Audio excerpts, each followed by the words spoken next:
Hey guys, how's it going? It's James here, or ThnxCya, and welcome to some Battlefield 3. And yeah, this is a TDM on Operation Firestorm, and it's a pretty good match. We go 19-3 with the Silent Scar. But yeah, this is nothing to do with the gameplay, because this is something a little bit different and a little bit special. Today I want to talk about a theory. And yeah, before you turn off in disgust, like, oh, that sounds really, really boring. It's actually a really, really interesting theory, and I believe it kind of relates to everyone in life, to be honest. And I can't take credit for finding this theory, because my friend actually told me about it, but I found it so interesting that I really wanted to do a commentary on it.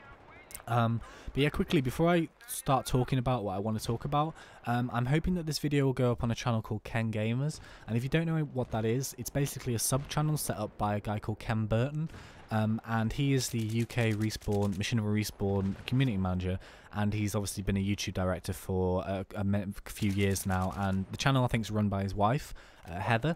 So basically what it is it gives up an opportunity for new and upcoming YouTubers to get their content viewed by sort of more people, and it's really, really helpful for people who wouldn't necessarily find your channel to have a look at your content and see if they like it. So yeah, just first and foremost, if you're watching this from KENGamers, I'd just like to say thank you so much for accepting my upload. It really, really means a lot to me, and I'm very grateful. So yeah, with that aside, guys, let's carry on what we're going to talk about. And the theory itself is called the 10,000 hour theory. And you can find this in a book written by Malcolm Gladwel. The book's called Outliers, A Story of Success. And it's not actually his theory, it's of a Swedish scientist, I believe. I don't actually know the name, sorry, but I just remember seeing that it wasn't actually his theory, it was another guy's. But Malcolm Gladwel made it famous.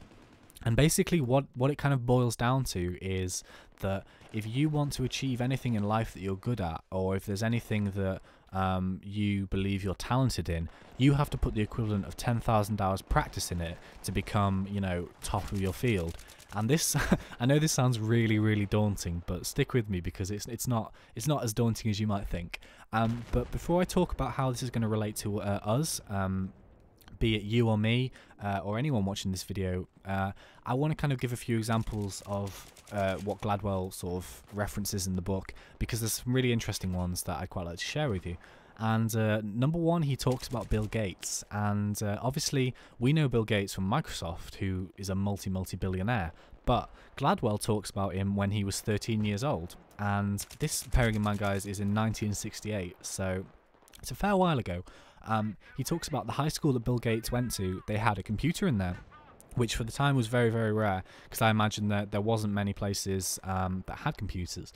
But Gladwell claims that while Bill Gates was in attendance, he put the equivalent of 10,000 hours of programming practice in with this computer, and this in turn gave him, you know, the interest and the desire to really look into computing as a future. And obviously, guys, Bill Gates, the multi-billionaire, as I just said, it's paid off for him. You know, he's put in the hours, he's put in the dedication, and in turn he's created a career for himself, a name for himself, and he's turned into a pioneer. You know, he's not just a computer programmer, he's one of the most commercially successful and pioneering programmers ever, to be honest.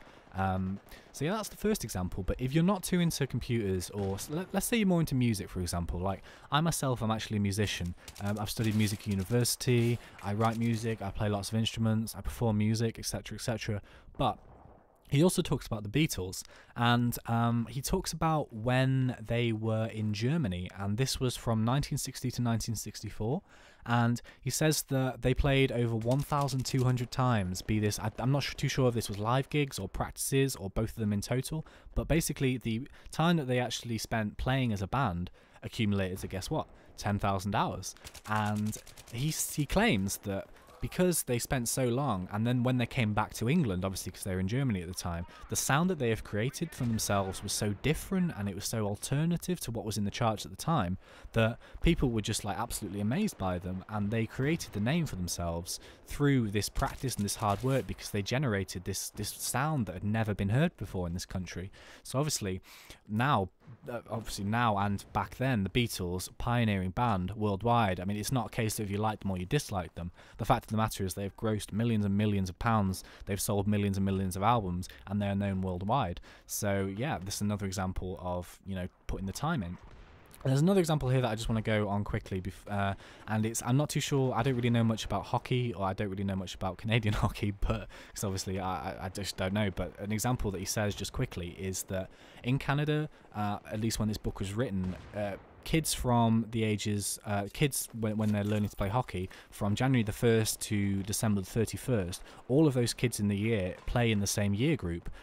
So he says by sort of genetics or whatever, kids who were born earlier on in the year, say like January or February, are obviously by genetics bigger and stronger, and in turn better at playing. And these are the kids that have the time invested in them in terms of training and in terms of practice to become better athletes. And he says that if you look at the major league players and the professional players, the majority of those from the sort of major leagues were born within the first few months of the year, as opposed to the people born later on in the year. And there's obviously going to be some sort of ones that were born later on, and obviously that's down to quite a few different things, be it naturally gifted, etc, etc. But I believe that naturally gifted, you can be naturally gifted at something, but still, if you don't put the hours in, you're going to waste your talent. And also quickly, before I talk about how this is going to relate to us, anyone who's watching this video, and how it relates to me, speaking about opportunities, I just wanted to reference quickly another thing that Gladwel writes about in his book, which is talking about Christopher Langham, who was a man who had a really, really large IQ. I think it was like 195, bearing in mind Einstein's was 150, if you can go off any of that information. But he was a very, very clever man, but he had no one to support him, and he did nothing about his talent in terms of brain capacity, and he basically spent his life working on a horse farm, which is a tremendous waste of such a great mind. And you take that in comparison to a man called Oppenheimer, who we know as the father of the atomic bomb, but he was brought up in a family that was very wealthy, so he got schooled very highly, and he developed a name for himself in the field that he was passionate about, because he got that support from his parents. Be it in terms of, in this case, it was in terms of money, but he got the sort of facilities in order to learn and educate himself to become a pioneer in his art. So, yeah, guys, how this all relates to us. First of all, I'm going to talk about a little bit about myself, because I'm a new YouTuber. Depending on when you're watching this video, I've either been doing this for 2 weeks or I've been doing this for a month, but so far I've had a lot of people giving me absolutely incredible support, and you know, people who send me comments and they give me feedback on what is good and what is bad, and it's absolutely amazing. So I kind of just wanted to make this commentary to say we need to support each other, because you need to support each other in life, and you need to just keep doing what you're doing if you want to do it later on. You know, if you want to become good at what you're doing, you have to put in the practice, you have to talk to other people who are like-minded, you have to, you know, show off the talents that you've got, be it, you know, on the internet, on YouTube, be it live performances, anything. Just keep believing in what you want to do, you know, and just keep putting the hours in. And you know, if someone tells you that you're no good, or if, you know, stop doing that, you're absolutely terrible, don't listen to them, guys. Listen to the people who are giving you support and who are giving you the encouragement, and you know, in turn that will make you a better person, and it will give you all the opportunities and benefits in life, and you will, you know, grow and you will become successful. So yeah, guys, that's the end of the commentary. I'm sorry if that's a little bit theoretical or whatever, but if you stayed to the end, thank you so much for listening. It really means a lot to me. And yeah, guys, I really hope you enjoyed it. I found it really interesting, and I hope you did too. So all that needs to be said is it's been an absolute pleasure talking to you. And yeah, thanks guys, and see ya.